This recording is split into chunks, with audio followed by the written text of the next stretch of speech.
আপনারা দেখতেছেন এখন জাপানের ঐতিহ্যবাহী ফুল সাকুরা। এটা জাপানের অনেক জায়গাতে মানুষের সৌন্দর্যের জন্য লাগায়। এই গাছে কিন্তু কোনো ফল নাই, কিন্তু আপনি এই ফুলগুলো অনেকে পছন্দ করে, তাই গাছ লাগায়।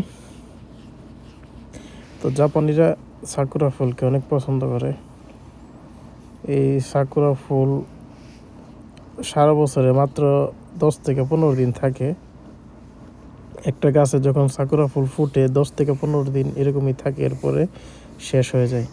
তো দেখেন, রাস্তা দিয়ে হেঁটে যাচ্ছিলাম, তো সাকুরা ফুল ফুটতেছে। তো সাধারণত ফেব্রুয়ারি মাস থেকে সাকুরা ফুল ফোটা শুরু করে, কোনো কোনো জায়গায় এপ্রিল মাস পর্যন্ত ফুটে।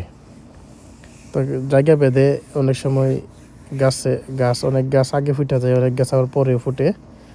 তো দেখেন কত সুন্দর লাগে, সরাসরি দেখলে আরও ভালো লাগতো। আমি দূর থেকে ক্যামেরা দিয়ে ভিডিও করছি, মোবাইলের ক্যামেরা দিয়ে, যার কারণে কেমন লাগতেছে আমি জানি না, আপনাদেরকে দেখানোর চেষ্টা করছি।